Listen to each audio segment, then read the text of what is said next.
Hey everyone, Elaine Beck here, and this is It's Not About Us, our show on CPAC Now that we are so excited about having.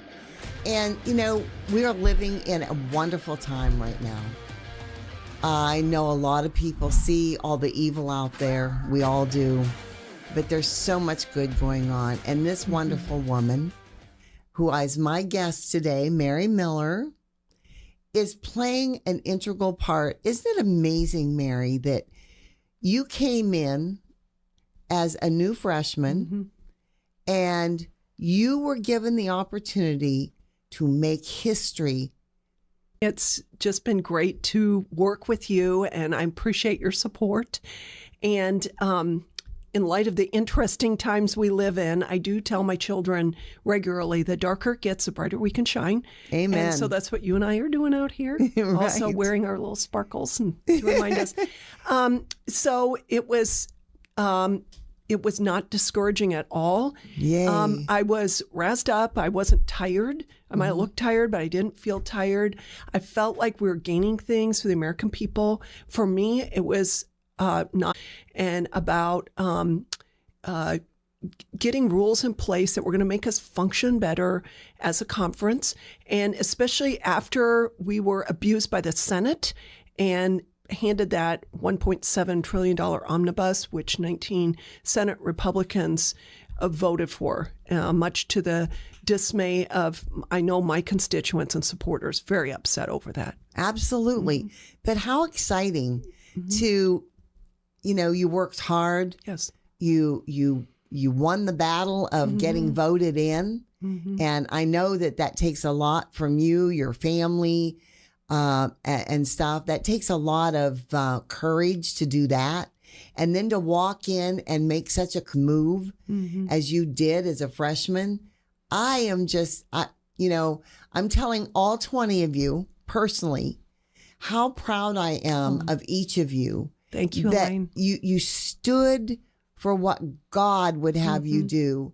And for too long, we've gone along like little fish going upstream, and yet we weren't going anywhere. We were going backwards.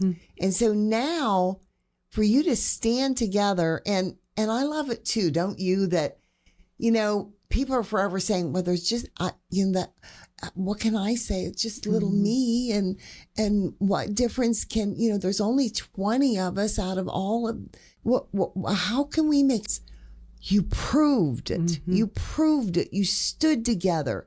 You stood for what was right. I just think that's amazing. Well, thank you. So just so that our listeners know, the 19 to 20 of us would spend a lot of hours here at CPI around a table, hashing it out. We started with prayer. We ended with prayer. Sometimes we had to interrupt with prayer.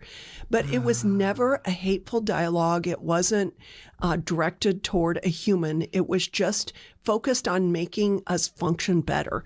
And as we know, politics is all a numbers game. And we wanted, a big red wave. We didn't get it, but we did get a unique opportunity, and proud to be able to have been part of the 20. Well, Mary, I mean, you've got tears in my eyes when you share with me that you all came together and you decided what you needed to do, and you did it in love and with God at your side, praying and lifting it to Him, handing it to Him first. Does that not tell all of you out there in our little CPAC world how wonderful it is when we can do that? And, when God asked me, what's it been, 4.5 years ago, to bring the Christians together, I had no idea that we'd be living in a time again such as this, where these opportunities would happen, and that I would have the opportunity to share it with so many people. And I just feel so blessed that, with all the evil, look at all the good that can happen now. And I love the idea of, you've set a precedence. And this is what I'm saying on each of these shows, because I want people to understand that this is not a one-shot deal, is it? No.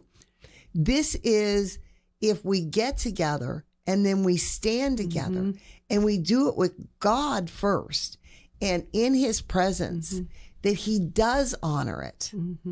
What a wonderful message, especially for the young people. What do you think? Well, I appreciate your perspective. I'm 100% on board. I agree the same thing. And I recently was reading in Matthew, I believe he was called the unfaithful servant. And I reminded my kids, he wasn't a murderer and he wasn't a thief. He was a do-nothing.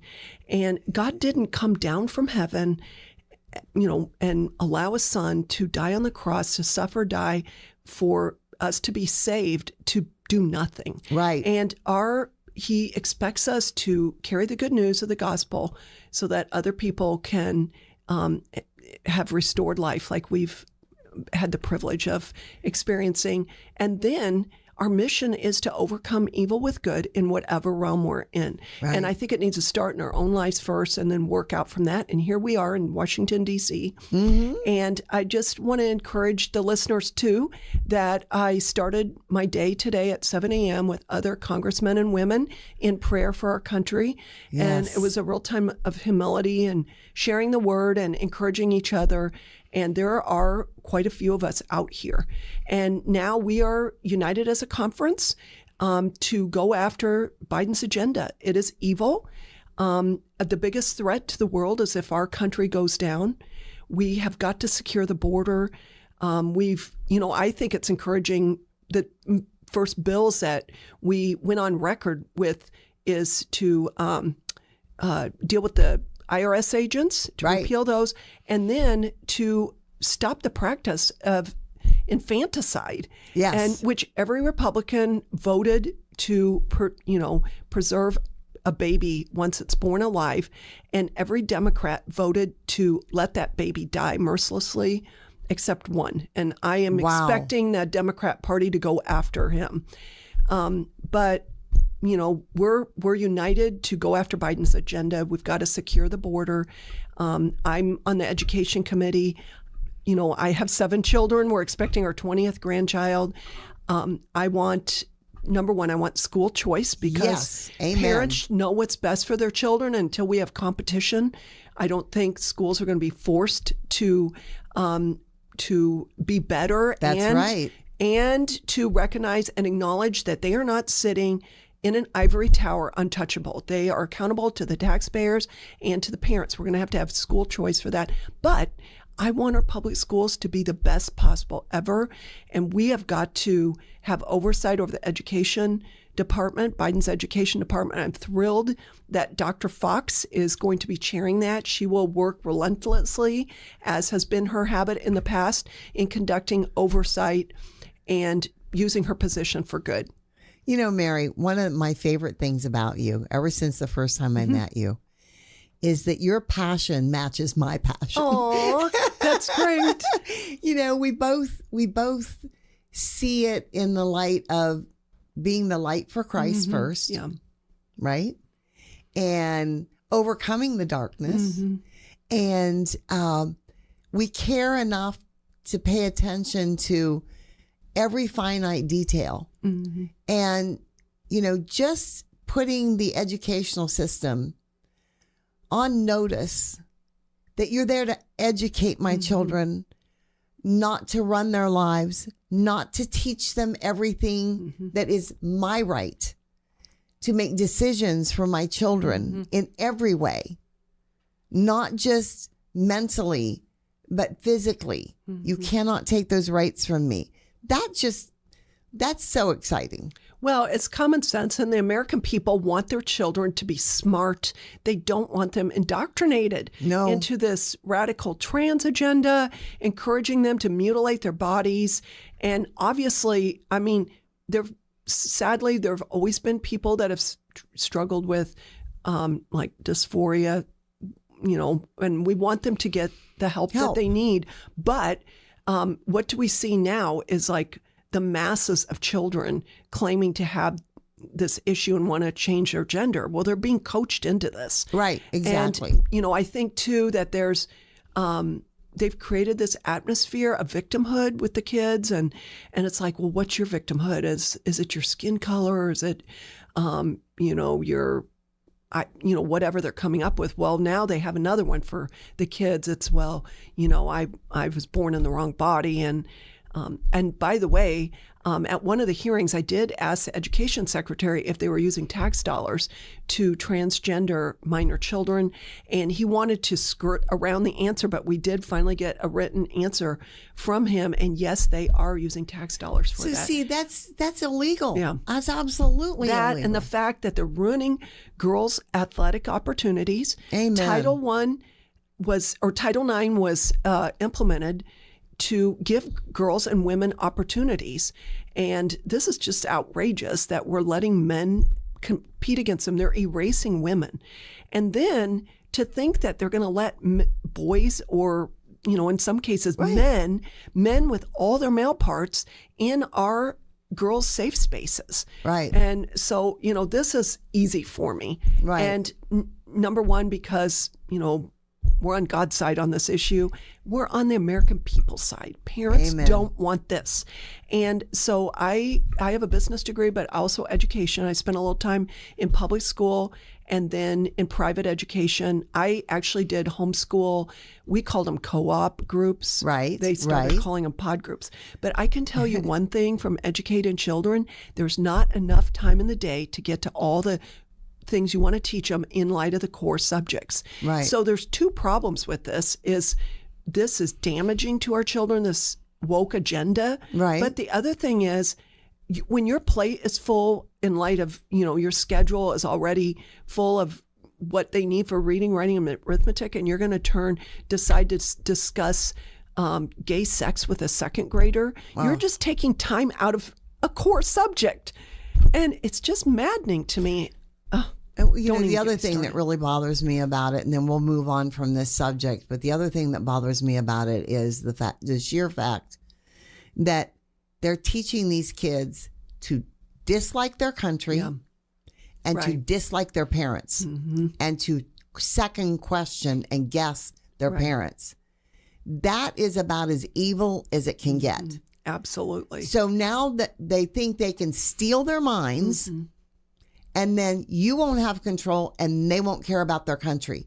That is evil. Yeah. Pure this evil. is a Marxist agenda, is to break down the, traditional home, the family. Right. And put the state in its place, just like they want to disregard God and make the God of the Marxist, government is themselves. Right. And so I whatever opportunity I can get to champion parental rights and good core education for our children, I will fight for those opportunities. Well, I hope you start with Arizona, because we did stop her, but Katie Hobbs tried to take away what our previous governor did and change it from being a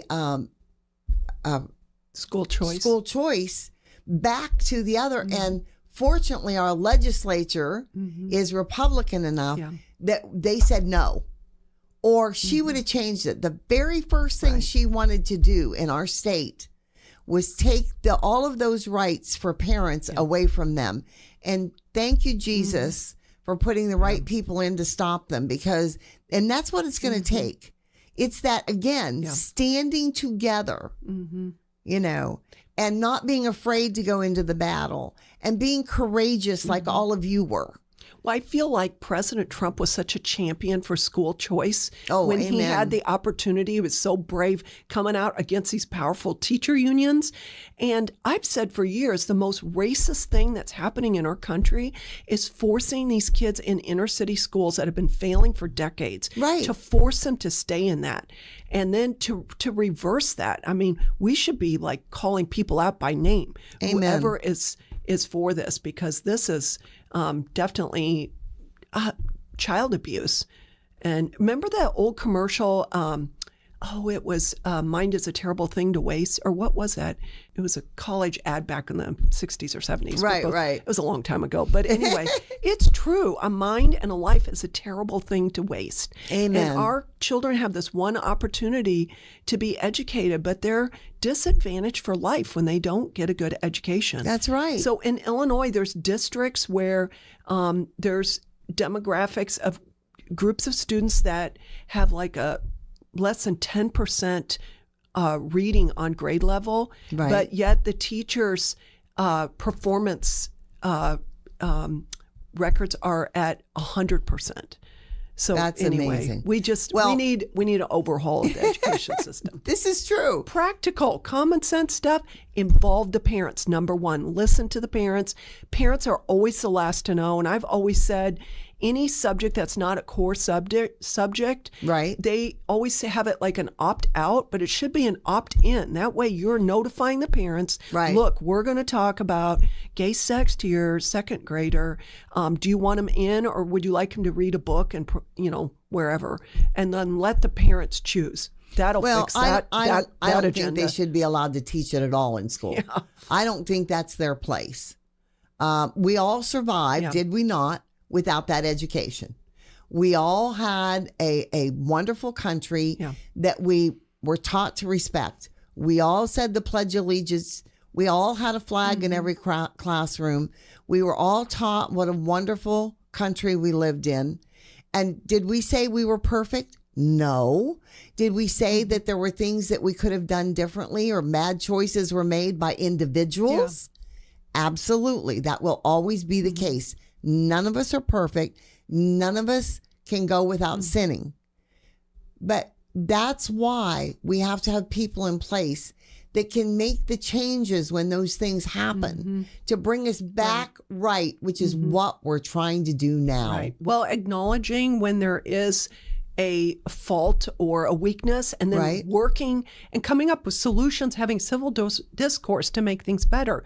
But back to the schools, I wholly support local control of schools, and let the schools reflect the values of the community where they are. Some are going to Right. be more liberal or more conservative, but I oppose this one-size-fits-all cookie-cutter agenda that's coming out of the Federal Department of Education. They take our dollars and they bring them to Washington, D.C., and they trickle them back with all these mandates. That has got to stop. I want to return control back to the state, to the local school boards, and ultimately to the parents. I love your heart. I love your Thank you. passion. I'm so glad that you could come and share this time with me and to be on CPAC now. It's not about us. Yes. Mary, you're just like, you really are a shining light. Oh, thank you. And your newness doesn't really show, because I can tell you've always been passionate about this, that you've learned a lot in your years as what you did before, in what you did before, and you brought that forth, and now you're using it for the people of this country. So thank you so much you're for welcome. what you're doing, and thank you for what you did with the 20. And we're sort of out of time, Okay. but God bless you, Oh, and thank you, keep Elaine. doing what you're doing. You're doing the right thing, honey. Thank you so And much. for all of you, thank you for being here today. Thank you for allowing us to come into your lives and share these wonderful stories like Mary Miller had to tell us today. God bless you all, and we'll see you on CPAC Now next week.